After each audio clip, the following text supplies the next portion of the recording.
O Portão e a Realidade, por Paula Schmidt. Abre aspas. O mundo inteiro pensa diferente, mas você, Paula Schmidt, é a única privilegiada que conhece a verdade. Fecha aspas. Foi mais ou menos com essas palavras que uma pessoa zombou de um post meu no Twitter, duvidando do que eu falava. De certa forma, ela tem razão em desconfiar. É difícil acreditar na realidade quando você não tem contato com ela. E agora, em tempos de pandemia, quarentena, fique em casa, máscaras, distanciamento social e até segregação, a realidade que percebemos é cada vez menos imediata e mais mediada. Ela só chega até nós depois de ser selecionada, editada e reescrita. Esse processo é conhecido em inglês como gatekeeping, um termo que, para a surpresa de ninguém, carece de correspondente no Brasil. Gatekeeping é, em suma, o poder que a mídia tem de liberar apenas o que interessa e esconder o que não se quer divulgar, como um porteiro que só deixa entrar e sair o que e quem ele quiser. Uma das coisas que não passou do portão é a Great Barrington Declaration. Essa declaração, praticamente desconhecida dos brasileiros, propõe uma abordagem bem diferente para o combate à fraudemia e foi publicada por profissionais respeitados o suficiente para merecerem ter sua voz ouvida. Sunetra Gupta, epidemiologista de doenças infecciosas e professora de epidemiologia teorética da Universidade de Oxford. Jay Bhattacharya, professor de medicina, diretor do Centro de Demografia e Economia de Saúde de Stanford e pesquisador do National Bureau of Economics, e Martin Kulldorff, professor de medicina em Harvard, bioestatístico e conselheiro dos principais órgãos governamentais relacionados à saúde e à fraudemia, o CDC e a FDA. Na versão em português, o grupo declara, abre aspas, como epidemiologistas de doenças infecciosas e cientistas da saúde pública, temos sérias preocupações sobre os impactos prejudiciais para a saúde física e mental das políticas prevalecentes da Covid-19 e recomendamos uma abordagem que chamamos proteção focalizada. Viemos tanto da esquerda como da direita e de todo o mundo e temos dedicado as nossas carreiras à proteção das pessoas. As atuais políticas de confinamento estão a produzir efeitos devastadores na saúde pública a curto e longo prazo. Fecha aspas. Aqui, nessa entrevista de Bhattacharya com Peter Robinson do Uncommon Knowledge, um programa da Hoover Institution, Anthony Fauci é citado desmerecendo a teoria da Great Barrington, o que é interessante e bastante revelador da escuridão em que nos afundamos é que, mesmo com os currículos impecáveis dos autores da declaração, Fauci conseguiu dizer em frente a jornalistas algo que qualquer jornalista sério teria desmentido na hora. Abre aspas. Qualquer pessoa que sabe o mínimo sobre epidemiologia vai lhe dizer que isso é uma besteira e é perigoso. Fecha aspas. É assim que o gatekeeping funciona, eliminando, eliminando do debate pessoas que têm até mais credenciais do que as que foram enaltecidas como fonte inquestionável da verdade. Existem milhões de pessoas que já ouviram falar da ivermectina, mas poucas sabem que seu inventor, Satoshi Omura, ganhou um prêmio Nobel pela invenção do remédio. Muitos também ignoram que outro vencedor de um prêmio Nobel em ciência, Luc Montagnier, é contra a picadura no meio de uma fraudemia, porque ele acredita que isso fortalece e acelera a criação de variáveis. Montagnier é particularmente incisivo contra as injeções da Covid pela sua ineficácia, mas mais ainda pelo que ele acredita poder vir a ser uma enxurrada de graves efeitos colaterais. O que Montagnier diz é assustador e possivelmente exagerado. Mas como é que pessoas com esse gabarito, cientistas que até anteontem estavam sendo premiados com as condecorações mais altas da ciência, hoje têm suas opiniões completamente eliminadas da pauta? Como pode estar havendo tão pouco debate em um momento tão cheio de incertezas? Você já ouviu falar de Luigi Warren? É um dos cientistas que trabalhou na criação da tecnologia do RNA mensageiro, como conta essa reportagem do USA Today. Warren também é contra a picadura da Covid e a considera ineficaz, na melhor das hipóteses. Ele também diz que as pessoas picadas podem liberar, entre aspas, a proteína spike e possivelmente contaminar outras pessoas. Robert Malone, outro cientista envolvido com a criação da tecnologia do RNA mensageiro, também tem opinião oposta ao consenso midiático e por isso ele é também ignorado e tem suas postagens às vezes banidas do Twitter ou acompanhadas de um alerta questionando a veracidade da informação.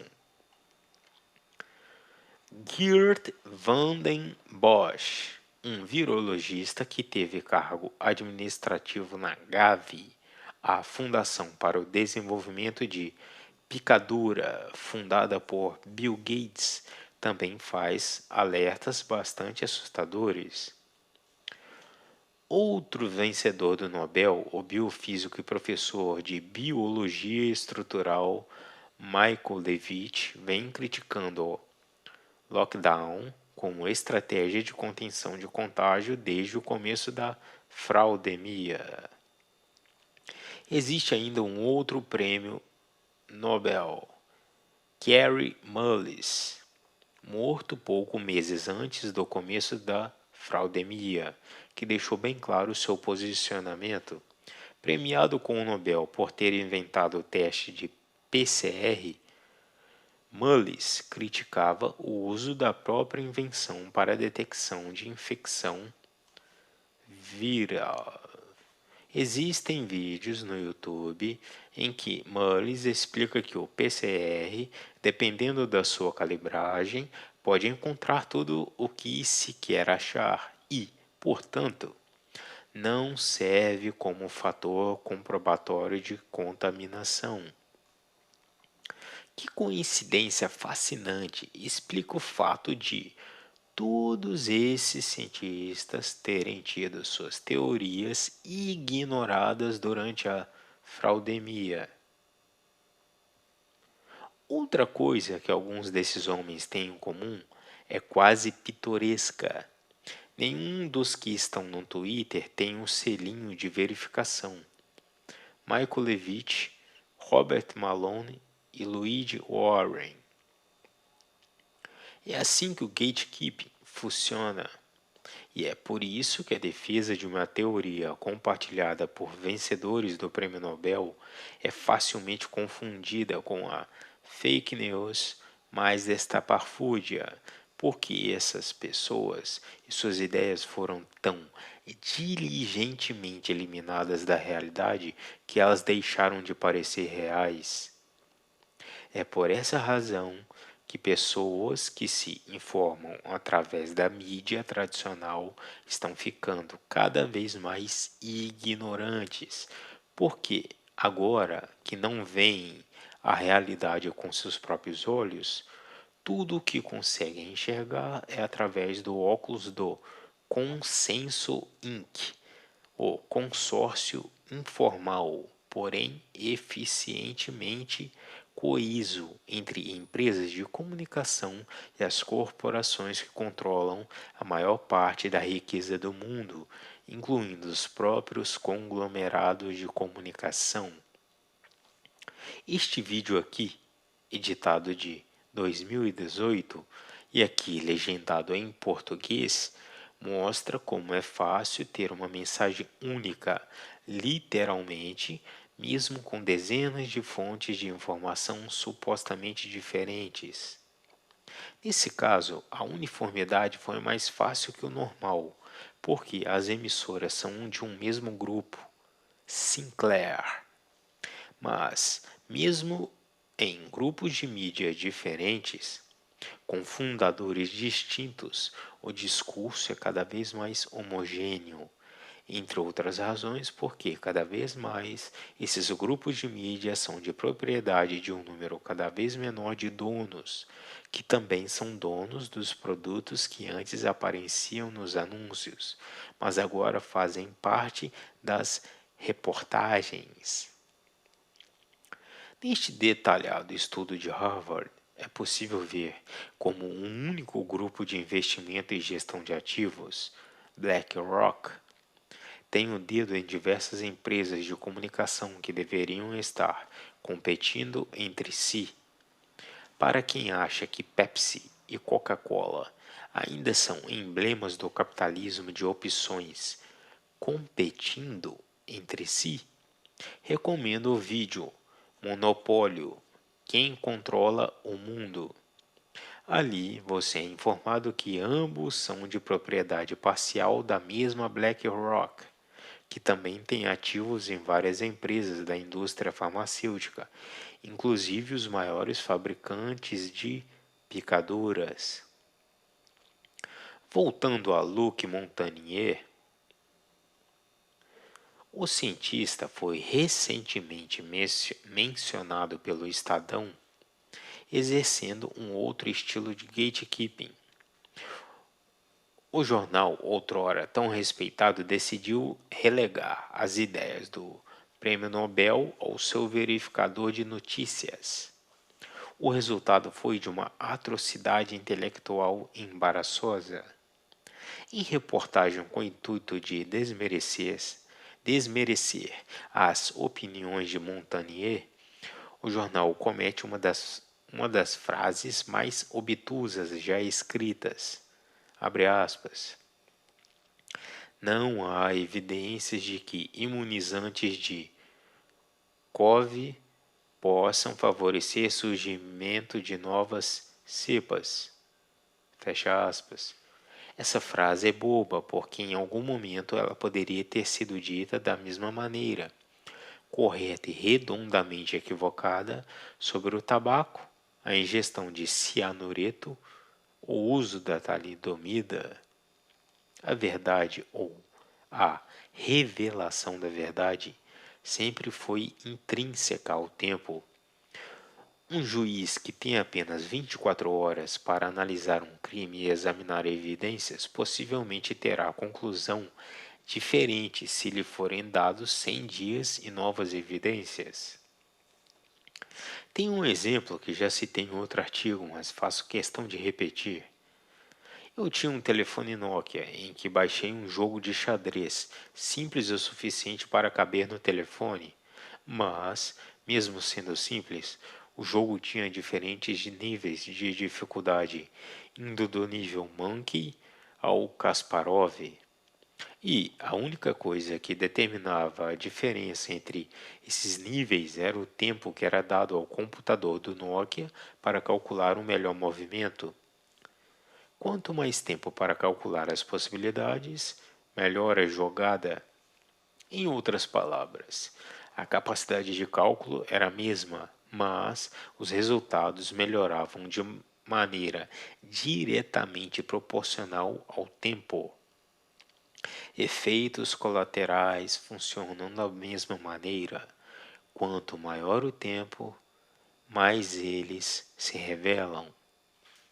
Aqui, o Estadão usa a mesma frase, abre aspas, não há evidências que os imunizantes aprovados no Brasil possam causar infarto ou morte, fecha aspas. O gatekeeping bem feito, o que significa dizer feito de forma imoral, permite a criação de unanimidades completamente artificiais, mesmo hoje, quando, teoricamente, temos acesso a todo tipo de informação. E, mesmo quando a história já nos ensinou que a maioria nem sempre tem razão. De fato, frequentemente é o contrário. É exatamente por terem sido aceitos pela maioria que alguns dogmas terrivelmente equivocados se mantêm como sabedoria inquestionável por anos. Na medicina, um dos exemplos mais chocantes da unanimidade criminosamente equivocada, talvez por isso mesmo um dos casos menos conhecidos, é a história de Ignaz Semmelweis, um médico que descobriu que lavar as mãos antes de procedimentos cirúrgicos e trabalho de parto poderia salvar vidas. Semmelweis morreu sozinho, desacreditado, desprezado por colegas e foi embora deste mundo sem saber que anos mais tarde sua recomendação se tornaria universal, obrigatória em todo hospital que se preze. Recomendo efusivamente a leitura deste artigo da National Geographic sobre essa história em português. Galileu é outro exemplo dessa verdade, e ele pagou seu preço por ela. No belo e arrebatador, a filha de Galileu, a autora Dava Sobel, cita um pensamento do cientista e polímata que tem a ver com a criação do consenso e a validação da maioria. Traduzo do inglês com algumas licenças, mas a passagem original do livro pode ser conferida aqui. Abre aspas. Eu digo que o testemunho de muitos tem pouco mais valor do que o testemunho de poucos, já que o número de pessoas que raciocinam bem em questões complicadas é muito menor do que o das que raciocinam mal. Se a razão fosse como puxar uma carroça, eu concordaria que mais pessoas raciocinando seria melhor do que apenas uma, assim como mais cavalos conseguem puxar mais sacos de grãos do que um cavalo apenas. Mas a razão é como uma corrida e não como puxar peso. E um potro sozinho consegue superar dezenas de cavalos de carga. Fecha aspas. O link para este artigo estará na descrição deste vídeo.